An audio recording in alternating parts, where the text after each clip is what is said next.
नमस्कार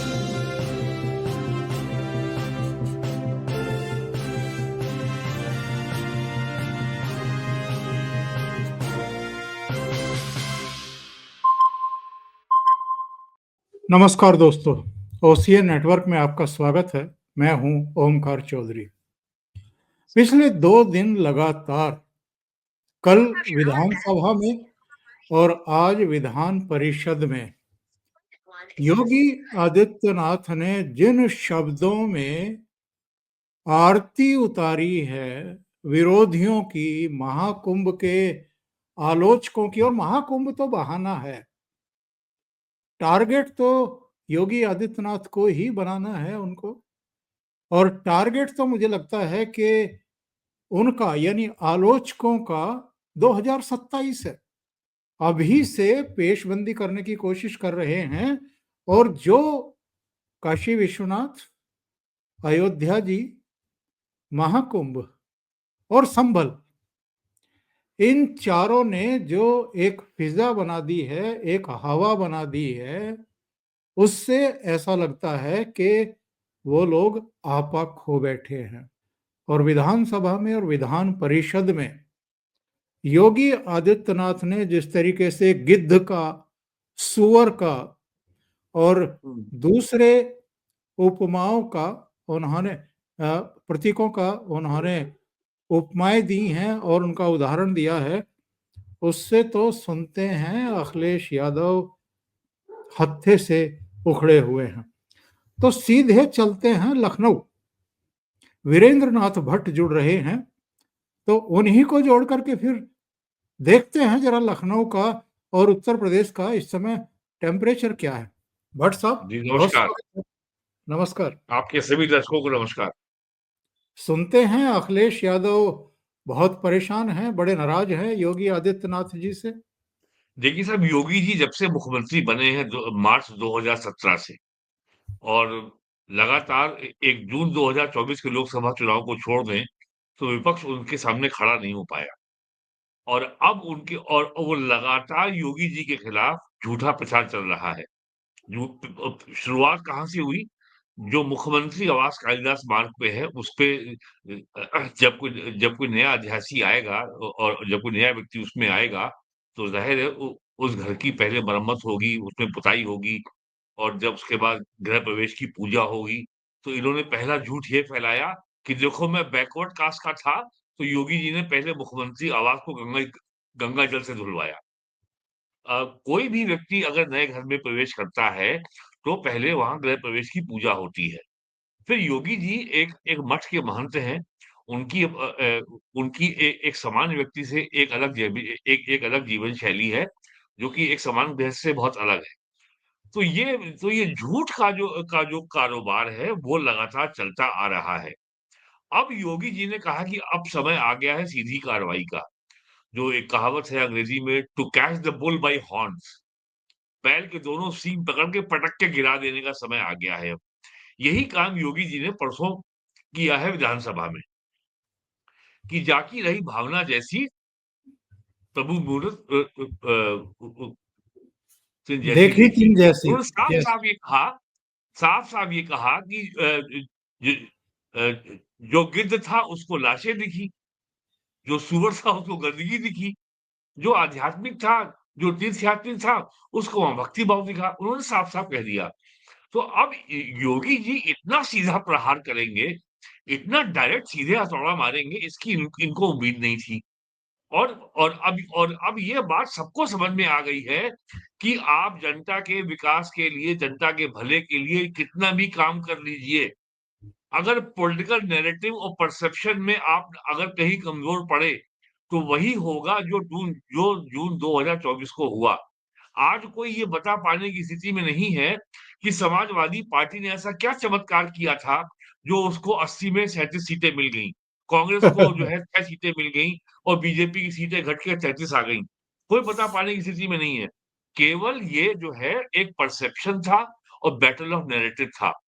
बीजेपी ने गलती की कि अब की बार 400 पार, ये नहीं बताया क्यों, किस लिए चाहिए 400 पार। इनको जो है एक सुराग मिल गया, एक मौका मिल गया कि देखो ये जो है संविधान खत्म कर देंगे और आरक्षण खत्म कर देंगे। अब ये बीजेपी इस दुष्प्रचार का मुकाबला नहीं कर पाई, लिहाजा सीटें कम हो गई उसकी उत्तर प्रदेश में, बाकी राज्यों में भी हुई हैं, लेकिन महाराष्ट्र में ये मामला नहीं था।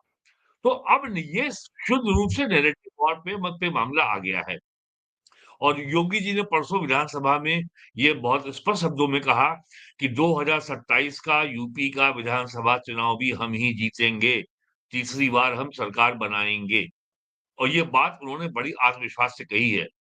और योगी जी को तो मैं कहूँगा कि वो डोनाल्ड ट्रम्प से भी आगे हैं। वो बिल्कुल अनअपोलोजेटिक हैं, कोई उनमें हीन भाव नहीं है, कोई ग्लानि भाव नहीं है, कोई आत्मविश्वास की कमी नहीं है। जो भी बात वो कहते हैं, वो वैचारिक दृढ़ता के साथ कहते हैं कि पूरा मेरा आइडियोलॉजिकल कन्विक्शन है और जो हम कह रहे हैं, वो हम डिलीवर करेंगे, वो हम करके दिखाएँगे। और ये 8 साल में हुआ है। अब आज की तारीख में यूपी की राजनीति में लॉ एंड ऑर्डर मुद्दा नहीं है। यूपी की राजनीति में बिजली की कमी मुद्दा नहीं है। यूपी की राजनीति में गन्ना किसान का भुगतान नहीं हो रहा है, अब ये मुद्दा नहीं है। यूपी में पिछले जो है 2018 मई से लेकर के और अब तक 4 सालों में पीएम किसान सम्मान योजना में किसानों को 80,000 करोड़ रुपए दिया जा चुका है और भी उनको तमाम लाभ मिल रहे हैं। ल पौने 3 लाख करोड़ रुपए का भुगतान खाली गन्ना किसानों को हो चुका है। 46 लाख किसान हैं। अगर ये मान लें कि 4 लोगों का परिवार है तो कम से कम 2 करोड़ लोग सीधे प्रभावित हो रहे हैं।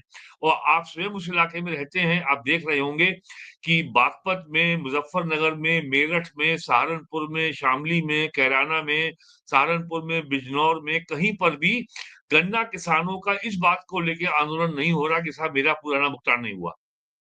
या पिछले वर्ष का बाकी है। अब तो पेमेंट करंट हो रहा है। तो सवाल ये है कि पिछले 8 सालों से समाजवादी पार्टी एक ही मुद्दा उठा रही थी विधानसभा। उनके पास 2 ही मुद्दे हैं, लॉ एंड ऑर्डर और आरक्षण में हम जो है पिछड़ों का हक बाँट दिया, प्राइमरी स्कूल के टीचरों के अपॉइंटमेंट में, वो मामला सुप्रीम कोर्ट में है। तो अब इनके पास जो है जून 2024 का जब लोकसभा चुनाव हो गया, इनको लगा अब तो बस बीजेपी गई, अब तो हर जगह पीडीए चलेगा, पिछड़ा दलित अल्पसंख्यक चलेगा। लेकिन वो 4 महीने के अंदर आपको मैं पहले भी कह चुका हूँ, 8 अक्टूबर को हरियाणा में मुँह के बल गिरे और बीजेपी का 14-19 की तुलना में हरियाणा में बेस्ट परफॉर्मेंस थी 48 सीट से ला करके they had a clear majority. अगले महीने वो मुँह के बल गिरे महाराष्ट्र में नवंबर में, वहाँ बीजेपी के पास 200 अपने बहुमत से केवल 10 सीटें कम थी, बाकी उनके अलायंस को मिलाकर के उनका उनका 2 तिहाई बहुमत आ गया। नवंबर में ही यूपी में 9 विधानसभा सीटों पे उपचुनाव हुए, उसमें 7 बीजेपी ने जीत ली। फिर 2 महीने बाद फरवरी में यूपी में सबसे महत्वपूर्ण विधानसभा उपचुनाव था मिल्कीपुर में, वो बीजेपी ने जीती 61,000 से अधिक मतों के अंतर से। फिर दिल्ली में विधानसभा चुनाव में क्या हाल हुआ केजरीवाल का, ये आपको मालूम है। तो अब समाजवादी पार्टी के सामने और इंडी अलायंस के सामने अस्तित्व का संकट है। तो और इनकी जो जो चुनावी रणनीति के तहत इनकी विचारधारा वामपंथी है, वैचारिक कन्विक्शन के आधार पे इनका वामपंथ से, समाजवाद से कोई लेना-देना नहीं है। ये सारे के सारे 5 स्टार नेता हैं, जैसे अरविंद केजरीवाल का शीश महल और आज तो सीएजी रिपोर्ट भी टेबल हो गई है। उसमें साफ सामने आ गया कि कितने हज़ार करोड़ रुपए का घाटा दिल्ली की सरकार को हुआ शराब के घोटाले से। तो ये केवल एक एक पॉलिटिकल स्ट्रैटेजी के रूप में वामपंथ का इस्तेमाल करते हैं और वामपंथियों की पूरे विश्व में एक ही स्ट्रैटेजी है, लगातार जो है विवाद पैदा किए रहो, खराब, खराब, खराब, बर्बाद, बर्बाद, बर्बाद, चौपट, चौपट, चौपट। तो ये कुंभ मेले में ये कोई खोट नहीं निकाल पा रहे हैं, तो लगातार इसको विवाद के दायरे में उलझाए रहो। विवाद को लेकर के और जब किसी चीज़ में विवाद होगा, तो उससे नेगेटिविटी निकलेगी। और इसको मुख्यमंत्री ने लगातार अटैक किया है। अब आज वो बोले हैं अखिलेश यादव लखनऊ में कि जब-जब मुख्यमंत्री कुंभ मेले में जाते हैं, प्रयागराज जाते हैं, वहाँ पे आग लग जाती है, मेला क्षेत्र में। मैं 5 बार प्रयागराज जा चुका हूँ।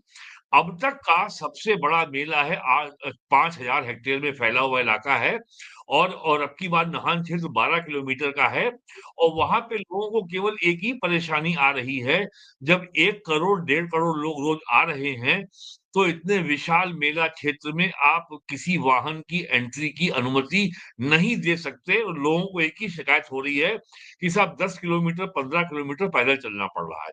इसके अलावा किसी को वहाँ कोई शिकायत नहीं है।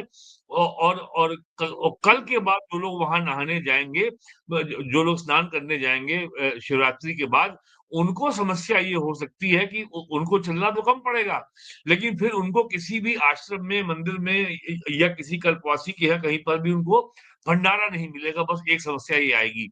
वरना कुंभ मेले में किसी को किसी किस्म की कोई समस्या नहीं हो सकती है।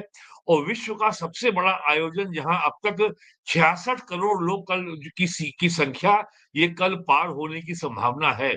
इतने बड़े ऐसा आयोजन अपने आप में अनूठा आयोजन है, जो पूरे विश्व में कहीं नहीं हुआ है आज तक।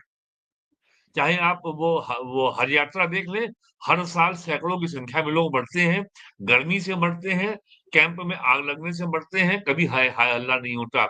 और जब जो अब पहले कहा कि साहब वहाँ भगदड़ मच गई, इतने लोग मर गए, सरकार जो है नहीं कर रही है, वो मामला निपट गया। फिर बोले साहब वहाँ तो पानी गंदा है, वो सेंट्रल पोल्यूशन कंट्रोल बोर्ड की रिपोर्ट आ गई है और जो नेशनल ग्रीन ट्रिब्यूनल में शामिल हो गई है।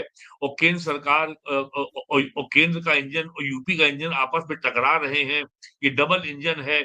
और फिर एक कहानी फैलाएगी कि साहब ये तो जो है दिल्ली में बैठे हुए बीजेपी के नेता योगी जी को बदनाम करने का षड्यंत्र कर रहे हैं। अब आज वो बोले हैं, जब उनसे पूछा गया कि मुख्यमंत्री ने जो जो गिद्ध कहा, सूअर कहा, ये किसके लिए कहा? तो उन्होंने कहा कि वो केंद्र में एक पिछड़ी जाति के मंत्री हैं, उनके बारे में कहा होगा। बिना नाम लिए उन्होंने कहा। तो अब तो कुल मिलाकर के ये है कि विवाद बनाए रखो, ताकि मेले को लेकर के समाज में कोई सकारात्मक संदेश ना जाए। समाज में ये संदेश ना जाए कि सनातन आधारित अर्थव्यवस्था सरकार के बिना आश्रय के अपना रख-रखाव, अपना पालन-पोषण स्वयं कर सकती है।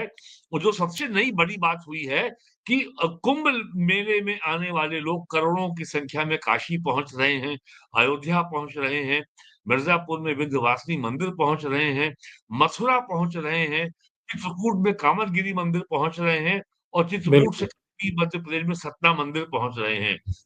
तो यूपी की अर्थव्यवस्था में जो लगभग जो इससे जो इकोनॉ जो जो जो बिज़नेस जनरेट हुआ है, वो लगभग 3 लाख करोड़ रुपए का है।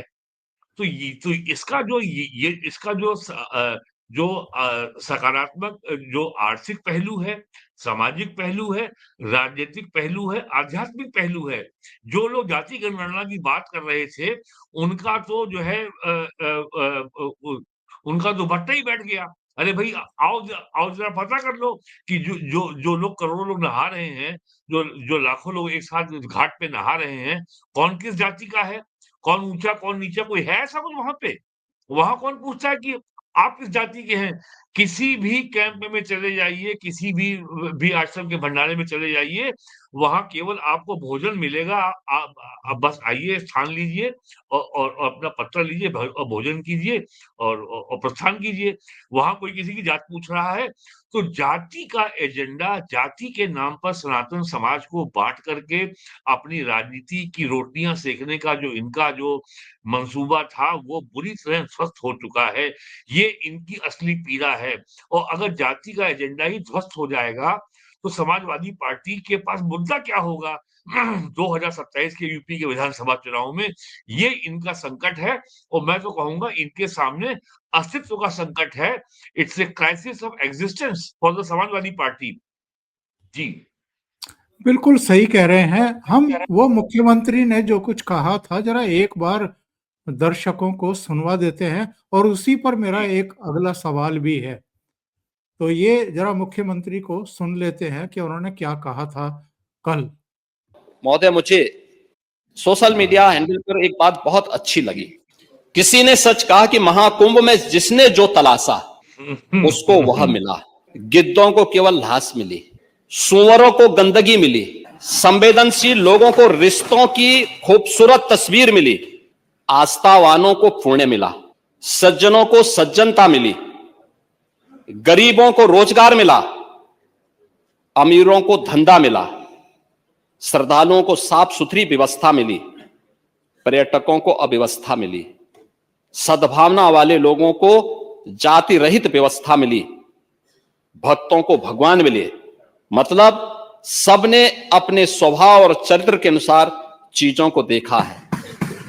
एक ही घाट पर सभी जातीय वर्ग के तीर्थयात्री स्नानार्थी बिना किसी भेदभाव के नहाते रहे।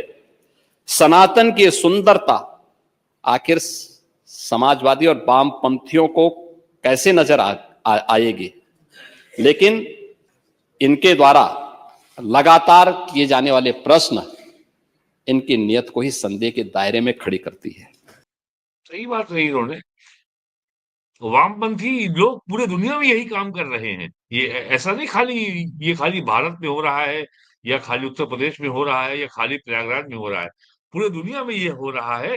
अभी हाल में क्या हुआ है गाजा में, देखिए अखिलेश की जो गाजा में फिर से लड़ाई।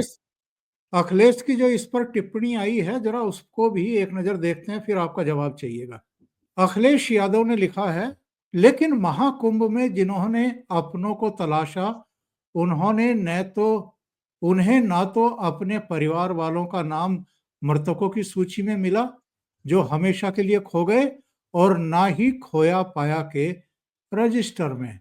कुछ लोगों ने महाकुंभ में राजनीतिक अवसरवाद को तलाशा और उनको आत्म प्रचार का माध्यम मिला, लेकिन उन्होंने अपनी नैतिकता, सत्यनिष्ठा और मानवीय संवेदनाओं को खो दिया, और वाणी पर संतुलन को भी। अशोभनीय कथनों का उच्चारण बताता है कि मानसिकता जब नकारात्मकता के चरम पर होती है तो देश काल स्थान की गरिमा का ख्याल ना करते हुए शब्दों के रूप में प्रकट होती है। बाकी भी इन्होंने कुछ कहा है, लेकिन मैं उस पर नहीं जाता। योगी जी नेगेटिविटी तो को नकार रहे हैं। एक तो मैं ये वो जानना नेगेटिव चाहता नहीं हूँ है। एक तो मैं ये जानना चाहता हूँ, ये जो कह रहे हैं कि जिन्होंने अपनों को खोया ना तो मृतकों के रजिस्टर में मिला और ना ही खोया पाया केंद्र में, क्या अखिलेश यादव के पास ऐसी कोई सूची है जो मरे हों, जो लापता हुए हों, और जो सूची वो मुख्यमंत्री को उनको भेजनी चाहिए, वो क्यों नहीं भेज रहे हैं? ऐसे लापता लोगों की या जो मर गए हैं उनकी सूची क्यों नहीं भेज रहे हैं वो? देखिए, अब तक केवल एक शव आइडेंटिफाई नहीं हुआ है। बाकी और मुख्यमंत्री ने ये भी कहा है विधानसभा में कि कुछ लोगों ने कहा कि साहब ये बुजुर्ग थे और ये भगदड़ में इनकी मौत हो गई, तो उनको मेडिको लीगल फॉर्मेलिटीज पूरी करने के बाद तमाम शवों को बिना पोस्टमार्टम किए भी परिजनों को सौंपा गया है। और जो घटना हुई है बहुत दुखद है, और सारे इल्जामों के बावजूद भी ऐसा हो गया। और खाली कुंभ मेले में ऐसा नहीं हुआ है। कुंभ मेले से जो लोग लौट रहे थे, वाराणसी रोड पर, फतेहपुर रोड पर, कानपुर आ रहे थे, रायबरेली आ रहे थे, जौनपुर आ रहे थे, मिर्जापुर जा रहे थे, सोनभद्र जा रहे थे, छत्तीसगढ़ जा रहे थे, बिहार से आ रहे थे, और ये जो आपका इलाहाबाद, ये जो आपका प्रयागराज से जो आपका जीटी रोड गया है, उस पे जा रहे थे। तो कई दर्जन उसमें 50 से अधिक लोगों की मृत्यु हुई है रोड एक्सीडेंट में। ऐसा हुआ है। ये बहुत दुखद है। लेकिन इसको सरकार ने इसको कभी कोई छुपाने की या कवर अप करने की कोई कोई कोशिश नहीं की है। सरकार ने केवल इसको इस तरीके से हैंडल किया है कि जो करोड़ों वहाँ पे श्रद्धालु या तीर्थयात्री आ रहे हैं, उनमें कोई असुरक्षा या पैनिक की भावना का संचार ना हो। और किसी भी जिम्मेदार प्रशासन की ये पहला दायित्व होता है कि यदि वहाँ पे अगर लोग एकत्र हो रहे हैं, किसी भी आयोजन में, वो चाहे पॉलिटिकल पार्टी की मीटिंग हो या कोई भी कोई धार्मिक आयोजन हो या सामाजिक आयोजन हो, जो लोग वहाँ हैं, उनमें भगदड़ ना मचे, उनमें सुरक्षा की भावना ना पैदा हो, और वो पैनिकी ना हो, वो इनसिक्योर ना हो, इसलिए सरकार ने इसको इस तरीके से हैंडल किया है, जिसको अखिलेश यादव इस रूप में प्रस्तुत कर रहे हैं कि जैसे सरकार बहुत कुछ छुपाना चाहती है। वो स्वयं मुख्यमंत्री रहे हैं 5 साल, और किसी भी आप आईएएस और पीसीएस अधिकारी से बात करिए, क्राउड मैनेजमेंट का पहला प्रिंसिपल ये होता है कि अगर कोई घटना हो गई है, तो अब उसको जो है स्थिति को कैसे नियंत्रण में लाना है, और किसी भी किस्म की अफवाह, किसी किस्म का डर, भय लोगों में की भावना के फैलने से रोकना है, वही काम प्रयागराज में मेला प्रशासन ने किया है। नहीं, और ये कहीं भी किया गया है। या तो अगर वो कह रहे हैं कि सरकार ने मृतकों के नाम छिपाए हैं तो वो सामने लेकर के आए ना, या सब झूठ आपकी बोलना कार्य बंद, सामने इसलिए गलत या झूठ जो झूठ बोलना जो बंद। जो जो जो उनका ट्वीट अभी आपने दिखाया, वो केवल जो है ये केवल हताशा भरा उनका ट्वीट है और मुख्यमंत्री के हमले में भी वो अपने लिए कुछ बचाव की चीजें ढूंढ रहे हैं और वो हाई मॉरल ग्राउंड में खड़े होना चाहते हैं। यही अखिलेश यादव 2017 के विधानसभा चुनाव में कह रहे थे, इलेक्शन कैंपेन में, गुजरात में तो केवल गधे होते हैं। यही अखिलेश यादव आज से अभी जनवरी में कह रहे थे कि मुख्यमंत्री आवास के नीचे भी शिवलिंग दबा है, वहां भी खुदाई कराओ। इस क्या क्या आधार था इसका? और और और यही अखिलेश यादव लोकसभा चुनाव के पहले कह रहे थे कि हमारे सपने में भगवान कृष्ण आए थे और उनका कहने का अंदाज बहुत ही मखौल उड़ाने वाला था। तो इसलिए समय-समय लोगों की स्मृति बहुत जो है बहुत सूक्ष्म होती है, शॉर्ट मेमोरी होती है, लोग याद नहीं रखते हैं, वरना कब-कब किसने क्या-क्या बयान दिया इसकी बहुत लंबी श्रृंखला है। मुख्यमंत्री ने जो इन पे करारा हमला बोला है, तो अब ये केवल डिफेंसिव में है और ये डिसएडवांटेजियस सिचुएशन को अपने एडवांटेज में बदलने का एक हताशा भरा प्रयास है, जो ये हाई मॉरल ग्राउंड अपना रहे हैं कि भाषा की मर्यादा ये सब जो बोल रहे हैं। अब भाषा की मर्यादा के बारे में समाजवादी पार्टी वालों का अगर हम लिस्ट उठाएँगे तो 2 घंटे लग जाएँगे। असली चिंता ये है, कुंभ के समाप्त होने के बाद अब यूपी की राजनीति शिफ्ट हो रही है संभल की ओर। संभल में 19 कुएँ मिले हैं वो मामला सुप्रीम कोर्ट में आज भी गया है और सरकार ने स्पष्ट किया है कि मस्जिद के सामने जो कुआँ है, वो मस्जिद की संपत्ति नहीं है और सरकार यूपी गवर्नमेंट अब संभल में और मैं तो कहता हूँ तीर्थराज संभल है वो, वहाँ पे 68 तीर्थ स्थानों का विकास करने जा रही है और इसको कोई कोर्ट रोक नहीं सकता क्योंकि कोर्ट का मामला केवल जो वहाँ सो कॉल्ड मस्जिद है, जो कल्की महाराज के मंदिर को तोड़ के बनाई गई है और सरकार ने ये भी कहा है सुप्रीम कोर्ट में कि ये मस्जिद का बड़ा हिस्सा सरकारी ज़मीन पे बनाया गया है, जो जी उसमें हाँ। एन्क्रोचमेंट किया गया है। तो अब इनकी चिंता ये है कि कुंभ तो इनके सारे गंभीर और इनके हताशा भरे प्रयासों के बावजूद कुंभ मेला जो करीब 46 दिन का था, वो तो कल संपन्न हो जाएगा। अब इनकी चिंता है कि अब फोकस शिफ्ट हो जाएगा संभल में। 1 मार्च से 2 मार्च से रमज़ान शुरू हो रही है। रमज़ान के महीने में कुछ नहीं होगा और 1 अप्रैल को संभवतः आखिरी रोज़ा 31 मार्च को है। 30 रोज़े होते हैं। एक तो हम ये मान लें कि अगर चाँद दिख गया तो 1 अप्रैल को ईद होनी चाहिए। तो उसके बाद अब आने जो अगला अखाड़ा राजनीति का है, वो है संभल। तो अब इनकी चिंता ये है कि हम तो ये मामला हिंदुओं का था। जो मन में चाहा जो है अनाप-शनाप बोल दिया, ममता बनर्जी बोल रही मृत्यु कुंभ है, लालू यादव बोल रहे हैं कुंभ से क्या होता है, खड़गे ये बोल रहे हैं बताइए वहाँ जाने से क्या रोजगार मिलता है। लेकिन संभल में अखिलेश यादव इतने गैर ज़िम्मेदारी से नहीं बोल पाएँगे। ये बताइए, संभल, काशी, अयोध्या जी, महाकुंभ और अभी ये 10 विधानसभा सीटों के उपचुनाव के परिणाम, इस सब में अखिलेश यादव घबरा उठे हैं। उनको लगता है कि 2027 भी गया और योगी आदित्यनाथ ने तो कह ही दिया है सदन में। देश क्यों पिछड़ा सर था देखिए ऐसा है सरकार अपनी और समस्या आज उत्तर प्रदेश उतनी तेजी के साथ आगे बढ़ रहा है, उसका कोई कारण तो होगा।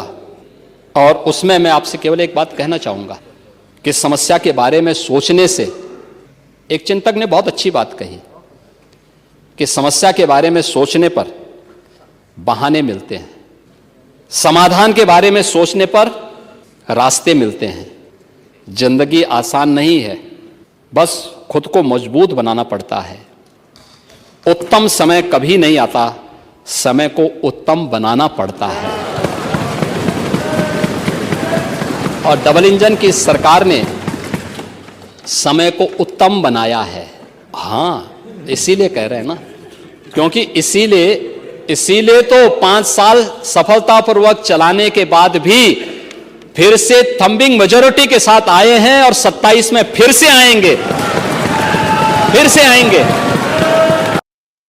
ये जो शंखनाद किया है योगी आदित्यनाथ ने कि 27 में फिर आएंगे, ये ही इनका जो धैर्य है, संयम है, उसको डगमगा करके रख दिया है। अखिलेश यादव बौखला गए हैं। केवल आपको एक आंकड़ा दे रहा हूं कि सरकार की जो एफिशिएंसी है, जो सरकार की कार्यक्षमता है, जो सरकार की उपलब्धि है। योगी जी का पहला बजट था, उसका कुल आकार था 3 लाख करोड़। आज जो है 8 लाख करोड़ से ऊपर है 25-26 का बजट। 25-26 के बजट में जो सरकार का अपना जो कुल जो आय है, वो 5.5 लाख करोड़ है। कहाँ 3 लाख करोड़ का बजट था, आज केवल टैक्स से सरकार की आय 5.5 लाख करोड़ है। तो इसका मतलब सरकार ने काम किया तभी तो है। बिल्कुल। और मुख्यमंत्री ने हाउस में ये भी कहा कि हर जिला मुख्यालय पे आज 24 घंटे बिजली मिल रही है। हर शहर को 24 घंटे बिजली मिल रही है। और छोटे शहरों में 20 घंटे और गाँव में 18 घंटे। ये बहुत बड़ा मुद्दा था। और यूपी में, खासकर पश्चिम यूपी में, लखीमपुर में, पीलीभीत में, शाहजहांपुर में और सीतापुर में ये ऐसे या जहाँ पावर लूम है, ये जहाँ ज्यादा बुनकर हैं, सरकार से लोगों को केवल एक ही अपेक्षा है कि हमें बिजली मिल जाए 20 घंटा, बाकी अपना रोजगार तो हम कर ही लेंगे। आज लोगों को बिजली चाहिए। यहाँ तो और ईस्टर्न यूपी में ऐसे-ऐसे पावर लूम के ओनर हैं, जो कहते हैं हमसे ₹10 ₹12 पर यूनिट बिजली हमसे ले लो, लेकिन बिजली हमको दो। तो यूपी की राजनीति के जो स्थायी मुद्दे थे, वो योगी जी ने अब उनका समाधान कर दिया है। और अब उनके पास नैरेटिव पे फर्म कंट्रोल योगी जी का आ गया है। जो चूक 2024 के लोकसभा चुनाव में हो गई थी, वो अब नहीं होने पाएगी। ये चिंता है अखिलेश यादव की। और और और जो वो कहना चाहते थे कि भाई योगी जी हैं, लॉ एंड ऑर्डर बड़ा खराब है, दंगे हो रहे हैं। कहाँ दंगे हो रहे हैं भाई? कहाँ पे ऐ ऐ ऐ ऐसा कब? और आप देखिए हताशा कितनी है। ओवैसी बयान दे रहा है कि संभल से मुसलमानों का पलायन हो रहा है। कहाँ पलायन हो रहा है भाई? एक संभल का आदमी बोला क्या? केवल जो अपराधी जो 24 नवंबर 2024 की हिंसा में पुलिस पे पत्थरबाजी की घटना में जो वांटेड हैं, जो वांछित हैं, केवल वही भागे हैं। और सबके पोस्टर वहाँ की जो सो कॉल्ड जामा मस्जिद की दीवार पे लगे हुए हैं। तो चिंता ये है अब य यहाँ इंडी अलायंस की कि अब जो है जो जो अखाड़ा राजनीति का है, वो प्रयागराज से शिफ्ट होकर के पहुँच जाएगा। और ज़रा सोचिए प्रयागराज से संभल तक जब जो है ये संघर्ष चलेगा, ये इस 500 किलोमीटर की बेल्ट पे, तो समाजवादी पार्टी कहाँ खड़ी होगी? चिंता ये है, क्या मुद्दा होगा इनके पास? बहुत बहुत धन्यवाद वीरेंद्र नाथ भट्ट साहब, आपने ओशियन नेटवर्क के लिए इतना समय निकाला और महत्वपूर्ण मुद्दों पर चर्चा की। Thank you so much. नमस्कार।